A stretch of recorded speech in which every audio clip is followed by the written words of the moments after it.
One of the dominant storylines this NFL season has been the Dallas Cowboys. Not just the emergence of their two rookie stars leading Dallas to a 7-1 record, but the looming question as to who will start at quarterback when Tony Romo is fully healthy. One would assume a decision has to be made soon. Jerry Jones, when will we have some answers? We probably are never going to have this totally sorted out. We're going to play it by ear, play it as it comes. We can do that. And to do it really right for the advantage of the team, which we deserve, he's really got to be ready to go at the top of his game. We have the luxury of getting him that ready. I think what you're going to have is you're going to see Tony really playing well at practice, really being what he can be, which is, in my mind, when he's healthy, I don't know that I'd trade him for anybody. So there's that. Two sources told our Ed Warder this morning that Romo's availability has moved from a medical decision to a coaching decision.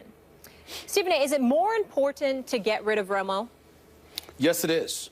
And the reason why I feel that way, and obviously we're not talking about right now, we're not talking about immediate, like next week or something like that, but it's clear that he wants to do everything he can to hold on to Tony Romo, to make sure that Tony Romo is still seen as the guy leading these troops. And the reality of the situation is the way Dak Prescott is playing, there's simply no excuse for Jerry Jones to be saying the things that he said. Now, I'm not going to be hypocritical here. I'm going to remind my audience that just yesterday I was on the record pointing out how, you know, this is the great owner in sports in the NFL in particular because he bought a franchise for $140 million and now it's worth $4 billion. He constantly has them in the headlines. He generates publicity for them, hype for them, and ultimately marketing and sales dollars for them. So by virtue of that, I certainly have no problem with the owner. I have a problem with the wannabe president, the wannabe GM, the wannabe coach, et cetera, who's got no business making these kind of comments because you never know what kind of effect it's going to have on a Dak Prescott. We believe it will have no effect because Dak Prescott has been through a lot of adversity in his life, you know, evidenced by that wonderful feature ESPN did on him just a few days ago. We recognize the fact that this kid is poised, he's talented, he's a stud, he's playing ball, he deserves a lot of consideration for a lot of different things because he's special. But in the end, what it comes down to is that where's the consideration from the owner? Where's the appreciation from the owner? When you listen to Jerry Jones talk, you would think the Dallas Cowboys are perennial Super Bowl contenders when they actually have been perennially irrelevant. They haven't done anything for the vast majority of the last 22 years and counting. So for me, it's nauseating, it's disgusting, it gets on my damn nerves to listen to this man do everything that he can to elevate the stature of a Tony Romo, seemingly at the expense of a young kid who may very well need all the confidence in the world emanating from an owner who I'm told has barely spoken to Dak Prescott and given him the vote of confidence he deserves. Stephen A. Smith, boy, have you read this all wrong. There's nothing against Dak Prescott here. It's not even really pro-Tony Romo. Jerry Jones finally is being smart about this. He's just being smart. He's keeping his options open. What was the problem coming into last season? Backup quarterback for the Cowboys, given Tony Romo's, at that point, recent injury history. Sure enough, he goes down. Hey, can any of these guys tread water, just win 2 out of the next 5 or 6 games? So when Romo, no, they couldn't. They were terrible without Romo. Damn, they really need a backup quarterback because they got the O-line, they got the skills positions. If only that, then they draft Dak Prescott. Sure enough, Tony Romo goes down again, and it turns out Dak is so amazing, maybe he's not the backup. Oh, look at this. After a certain number of wins against 1 loss opening game, you know what? He's the starter. So why now get rid of your backup? The point is not who is the starter and who is the backup. The point is you got 2 excellent quarterbacks, and at the moment, Dak Prescott is the starter, and at the moment, you got a top-notch backup. Now, to the idea that they could even trade him, I know you didn't mean now, but certainly they can't. This was brought to my attention because we had this conversation, I don't know, a month ago or something like that. And a writer in Dallas who his name is buried in my mentions, Stephen A. Smith. I apologize to him. No, it wasn't Kalashaw, it wasn't Blackstone, it wasn't any of the guys I know in Dallas, but pointed out, tweeted at me that the Cowboys actually can't trade Romo right now, and he was correct.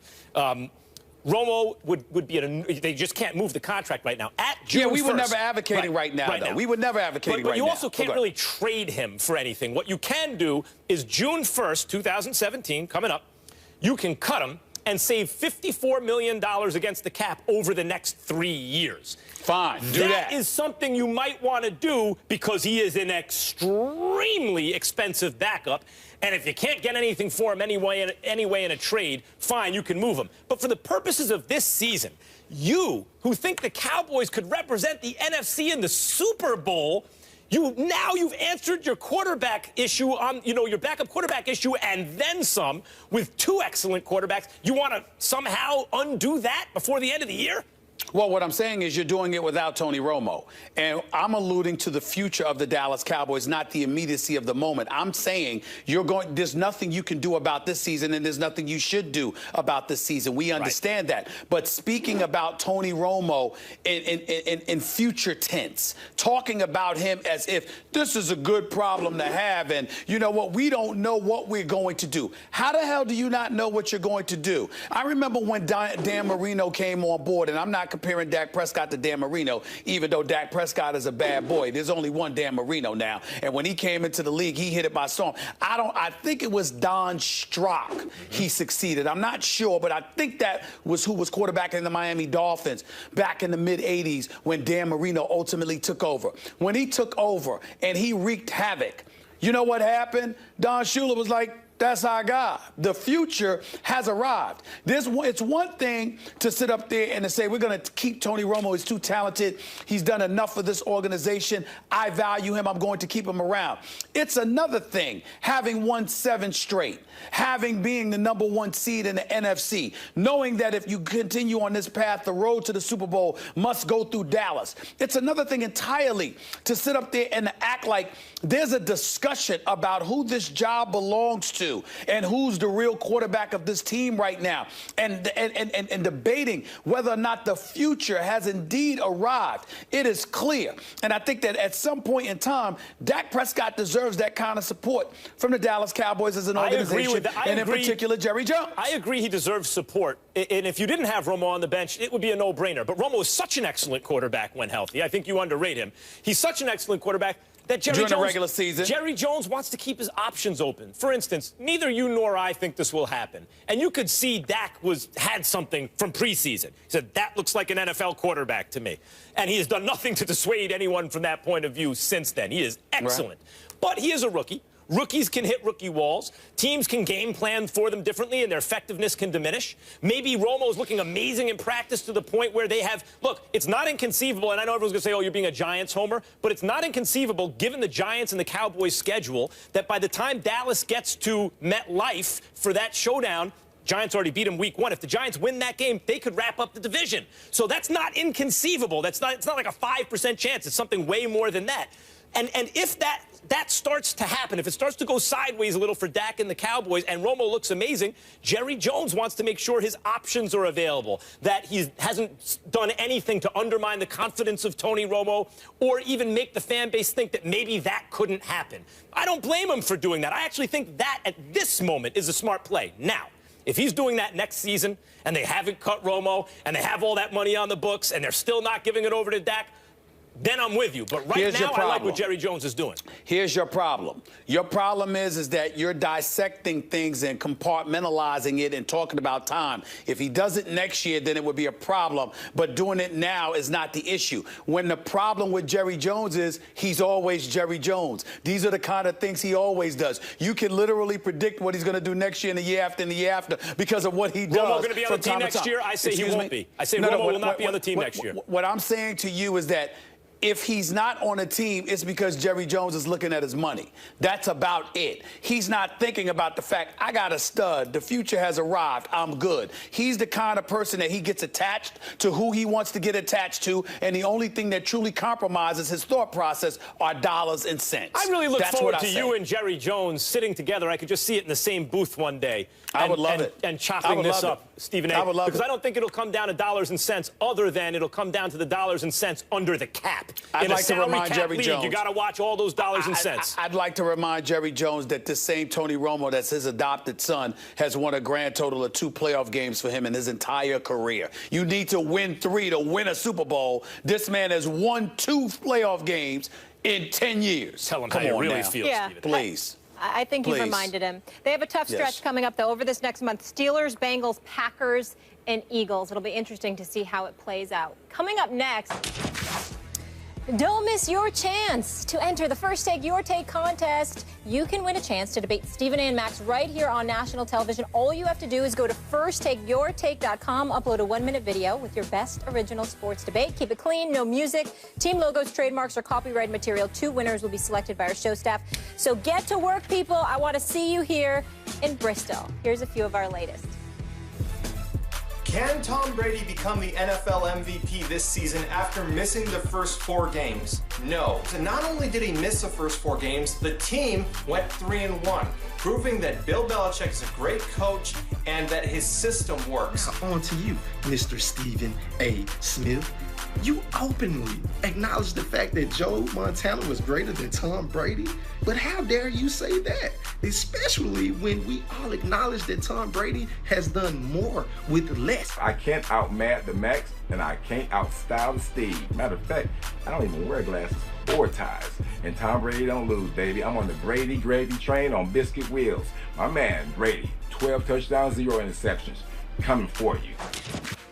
I like those. Yeah, yep. Way to bring it. What you think, not bad, Stephen A., not bad, right? not bad. It was all right. It's getting better. It's getting better. Let me tell you what I liked about the last guy. I think he's feeling the competition. See, if you're going to plan out the thing with the props and the whole thing, that's the way you do it. He did it with flavor. It was smooth, and he had a point to make with an economy of words. He's on the Brady wagon with biscuit wheels. It's pretty good. Speaking of veteran quarterbacks, Tony Romo's playing status has shifted from the doctors to the coaches, according to ESPN's Ed Werder. Depending on how he practices this week, Romo could be in uniform for the first time this season when Dallas faces the Steelers on Sunday. A final determination is unlikely until later. Stephen A., barring injury to Dak Prescott, will we see Romo play for the Cowboys this season? I'm counting on it. Because I think that's what's gonna mess up everything for the Cowboys. If there's one thing to mess it up, it's certainly not talent. And I got to give Jason Garrett and his staff credit for the way they've coached this year. So they have the talent and they have the coaching. What's the one thing that can mess it up? Jerry Jones with Tony Romo, his adopted son. I'm not only thinking it can happen, I am counting on it because that is what I predict will probably derail their title hopes. You know how, like, last night everyone was looking, can Trump breach the firewall, right? Remember the firewall? Yeah. I think there's something like that here. Dak needs to start losing some games to give Romo a shot at the Electoral College here. He needs, and every time Dak wins a game, it extends the horizon out a couple more games. And he's done that already to the point where he'd have to lose every game until week 13 to get Romo in there. If he wins a couple of those, I don't see where Romo gets back on the field, barring injury, for the rest of this season. I think it's Dak's. Jerry Jones, when it comes to Tony Romo, you cannot rule out anything. He will find a way to mess it up. I mean, he's got a man crush on Tony Romo. He loves this guy. And I just think that that's going to get in the way. Something's going to get in the way. It's not going to be their talent or their skill set. It's something because they are the accident waiting to happen. The only thing worse than the Dallas Cowboys is Mr. Butt Fumble himself, Mark Sanchez. That's it. Brutal. I'd be curious to see what the locker room has to say about it, because they're not going to want the chemistry and everything to switch. They want their check, Molly. They want their check. They ain't messing with the owner. They want their checks. No, I get it. And they want to live in Big D. I would think tax-free state. I would think they'd want to stick with Dak, and it's nothing against Tony Romo with how successful they are. Tax-free state. I've never seen anyone like it. Texas. When he's next to Jerry in that box, I think he should have a shirt that says "accident waiting to happen." Hashtag accident waiting to happen. I'm just trying to be there for y'all. I'm just trying to be there for y'all. Listen, everyone had a lot on their heart and heads today, and that's why we love sports. Get to take a break of everything facing our country.